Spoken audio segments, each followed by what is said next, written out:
Hi guys, it's Maureen. Welcome to my video today. Today I'm going to show you how to make a basic wreath using red mesh. Now on this one you can see I've wrapped one of the glitter type Chanel stems or pipe cleaners right here on the outside. This middle one I've taken two, and then on this one I've done it on the inside. So to get started, I've tied the end with a Chanel stem and I've trimmed it off as best as I can so it doesn't look so frayed and difficult to tie. So what I'm going to do is I'm actually tying it to the crossover section, and it's going to sit right there inside.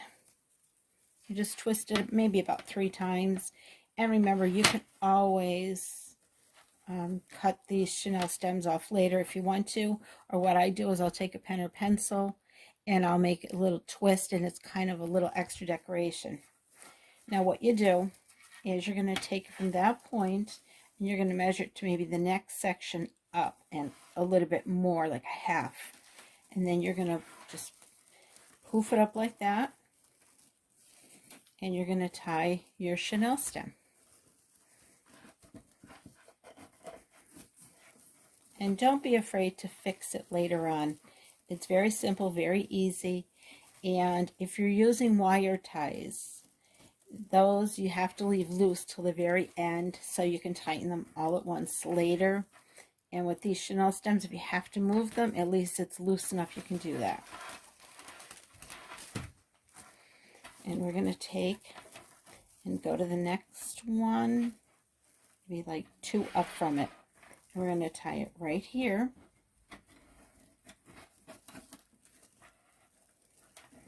And I do the insides first because it's so much easier, and because if you did the outside first, it's really, really difficult. Just remember to move this one all the way over into the middle where you're going to want it to tie it. And you can make the poofs as big as you want. They don't have to be all uniform size.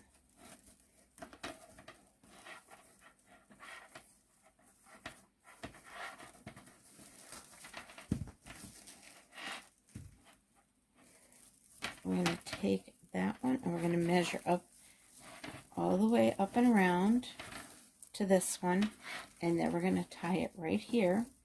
Now if it looks like it's too big or it doesn't look uniform with the size that you already have, feel free to adjust it. Don't be afraid to do that. I'm going to put this one right here, and after a while you'll get used to it and you'll be like, oh, I like the size that I started with, or I want it bigger, and you can do that.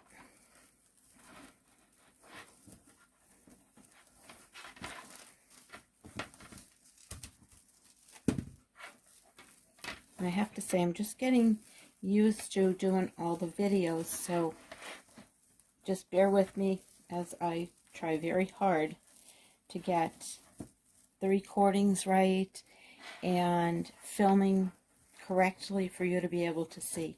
So if you have any questions or comments, please don't hesitate to put them down the bottom.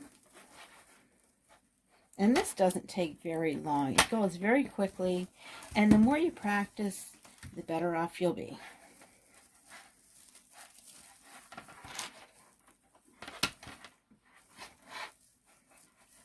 And I'm kind of eyeballing it here. I don't want them too big, and I want to make sure I have enough mesh to do the whole thing. I should. And you can take more than one mesh. You can do different colors all at once if you wanted to, instead of having to do one color and then go back and do another one. You can actually do red and white if you wanted to for Valentine's Day. And you can also put accessories on it that you would use for Christmas, and then you can take them off and then use the same one for Valentine's Day if you're using red and white.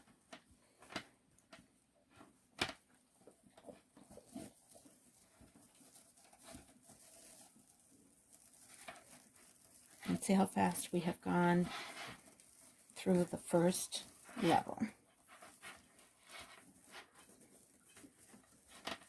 Now there's where we started off. You can see it right there. That's where we started. And we're going to go to the next level now.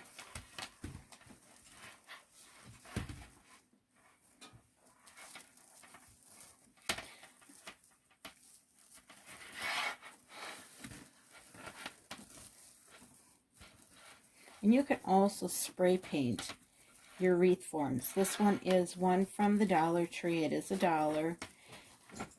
The mesh probably came from AC Moore.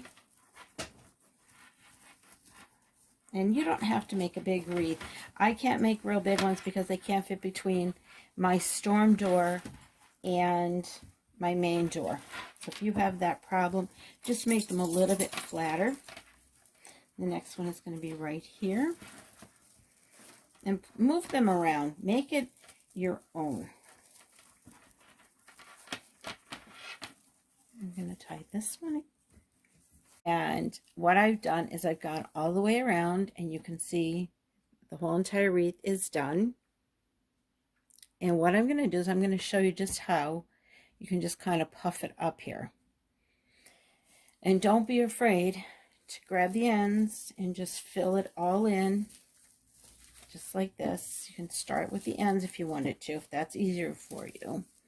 You can see how big you could make them, or if you want to keep it tight and small, you can do that too. And I had just enough on that spool to do this. And all you do is spread it open.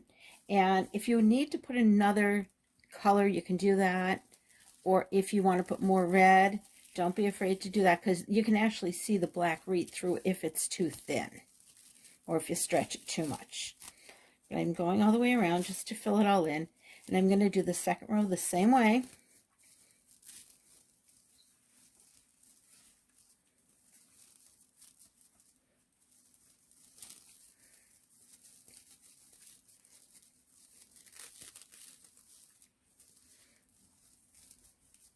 Like I've said before, you can put all kinds of things. You can put little ornaments. You can put little foam type picks of little hearts or little cupids.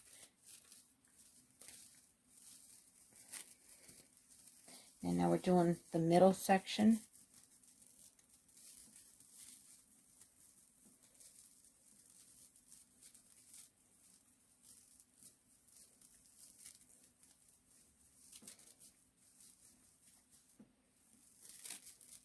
What I'm going to show you is what I told you guys on how I do these little curly Q things.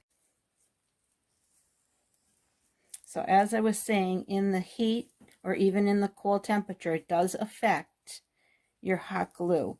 So there is what's called the 6000 glue you can find in the crafting section right at Walmart. And they have it where you can just put it right on. It's not like an epoxy that you have to mix anything. And the glue is very good.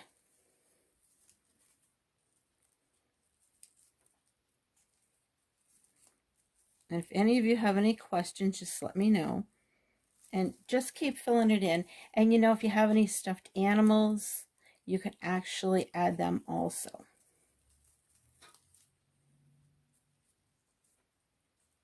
Just don't be afraid to experiment with things. Put it on. If you don't like it, you can take it off. That's why I say don't lock these all in real tight unless you absolutely are sure you're comfortable with it.